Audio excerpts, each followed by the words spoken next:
line push from our line so we can do some stuff up the official, middle rather as than you going mentioned, out, immediately calling for the they have training good staff speed to come across hopefully we the can get in the field. locker room and fix that up. And I believe we've also got a penalty marker You trail down. 35-7. What do you say to your team in the locker room? They have to keep fighting. I mean, we've got a great group of kids. All these kids out there, they've got great heart, and they're football players. They want to do as best as they possibly can. This is a good team that we're playing against. With they're the just under 9 minutes to play, and they're playing like it. They're not making many mistakes, and they're high school football games on One more Time question: Warner what should we Cable look for in the Sports second half? Are available Same through thing. We're Time going to Warner spread the ball Cable around. We got to get the Local ball on to number demand. 2, number 4, Check number 3, your Time number Warner 5. Cable Local on demand. Hopefully keep the ball on our side a little bit this more and other great than theirs games because across the state of Texas. they were running out the clock. And then let me also remind you all we have an opportunity that you should go to our Coach. new Good luck in the website second half. at twcsportschannel.com. There you'll find information on the various games we broadcast on, find out when those games will be airing, when they will be available for local on demand, and you can also find out about a lot of the other programming we have for you on Time Warner Cable Sports Channel by going to the website twcsportschannel.com. And of course, we've got a lot of great TAPS telecasts coming your way, including the State Football Championships in Corsicana coming up that first weekend in December, the first Friday night and then the first Saturday. Doubleheader on that Saturday as we bring you the 3 classifications in TAPS. We bring you all of the state championship games. Mike Stern is standing by on the sideline. I'm with Neville Jones, the girls basketball coach here at Nolan Catholic. Coach, your season just started. How's the girls basketball team look? So far, we're looking pretty good. We're 2-2. We played one of the top teams, Aledo, this past weekend, and they put a hammer into us, but the girls played well. Tell us about some of your leading players. I have 4 seniors on the team. I have my captain and my 2 lieutenants are seniors. They're returning players. This is my first year as the head coach here. I was with the boys side for 6 years, so it's new for me, but it's a lot of fun. Any difference coaching girls after you've coached the boys? Not that much. The girls are a little bit more emotional, but the tempo is still the same, and the philosophy is still the same. It's a simple box out, score. And what will be the most challenging part of your season? Playing in district. Our district is probably one of the toughest districts in the state of Texas, and if we can make it out of our district into the playoffs, we have a good shot of being in the Final Four. And who are some of those teams? Some of those teams are Bishop Lynch, Ursuline. You're looking at TCA, PCA, Liberty, Argyle. A lot of good teams. Yeah. Well, Coach, thanks for visiting with us, and good luck. Yes, sir. Thank you. Back to you, Pete. I'm shocked to find out that teenage girls are emotional. I think the drama comes to mind. I think, Pete, drama. It seems like, and Coach said that there wasn't a big difference, but it does seem like it would be a big difference between coaching men or young men and young ladies. You know, they're emotional, and when you're coaching young ladies, you have to typically take some of the emotion out of the directives that you give as you're a coach.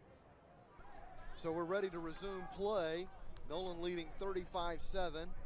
I formation. This is first down and 10.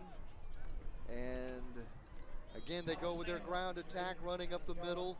And again, they hand it off to Juan Pacino, and it would appear that he's going to get the bulk of the work here in the second half. Yeah, they just a simple pitch to the outside. They set the edge pretty well, forced him back in. Really, the first time tonight that we've been able to say that.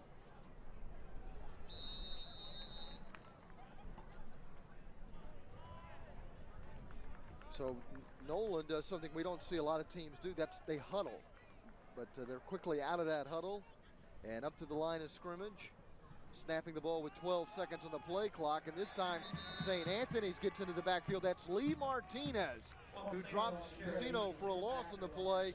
Martinez has been pretty active tonight defensively for the Yellow Jackets. He is, and the one major mistake there that quarterback making it.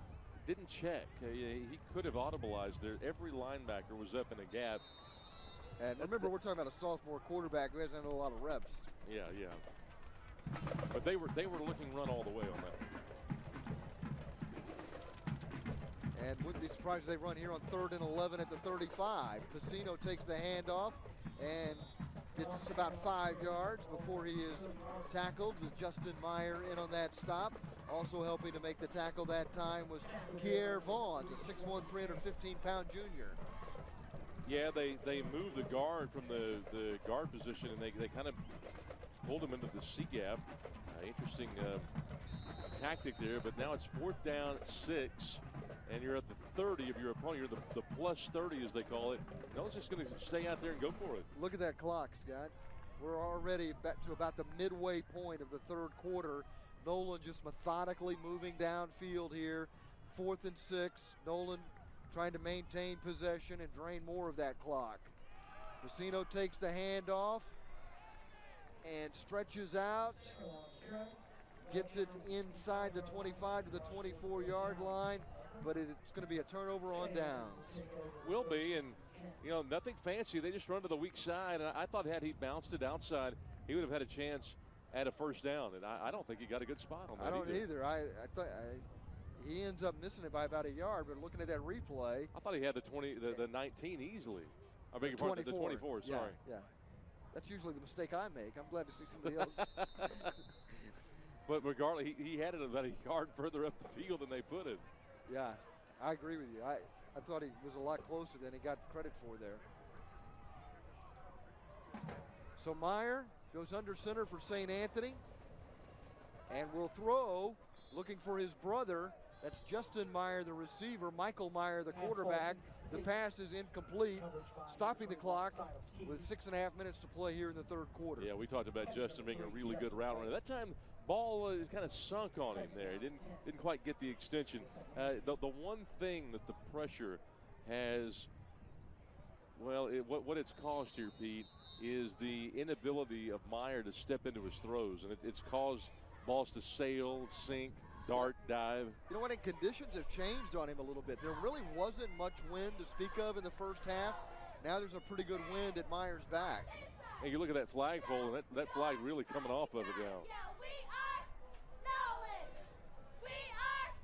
Second down and 10. Meyer setting up the screen pass. This one incomplete. They had success with that screen pass in the first half, but this one sails beyond the reach of Henry Sanchez. You know, the coaching staff mentioning that usually Meyer does get pressure, but he's really young, and he's handled it okay. He can kind of keep plays alive in the pocket, but that doesn't really create explosive plays out of keeping it alive.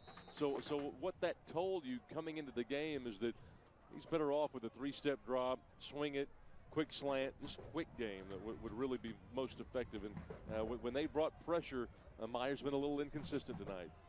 Sanchez in the backfield behind Meyer. Pistol formation, 3 receivers left, 1 to the right.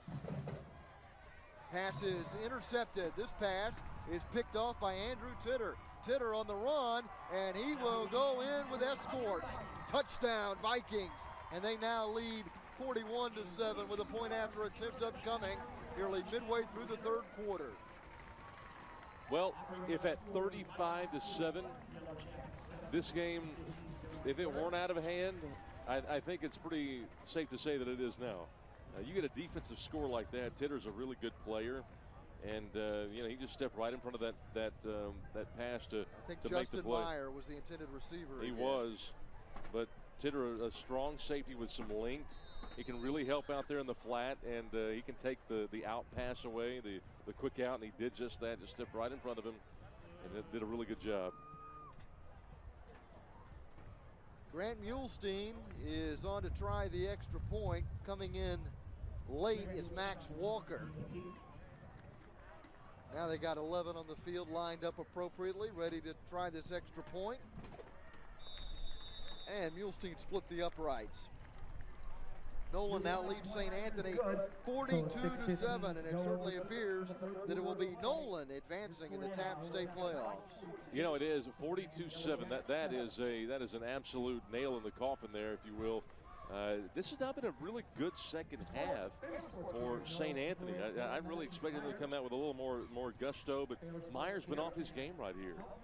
This is not a good throw, and Titter just stepped right in front of it, and as soon as he caught the ball, you could just see that wall develop. Right. There it is. He had 4 blockers out in front. He's gone. He's got 4 blockers. They got nobody to block. That's true. And then the defensive team picture can be taken in the end zone. 42-7 lead for Nolan.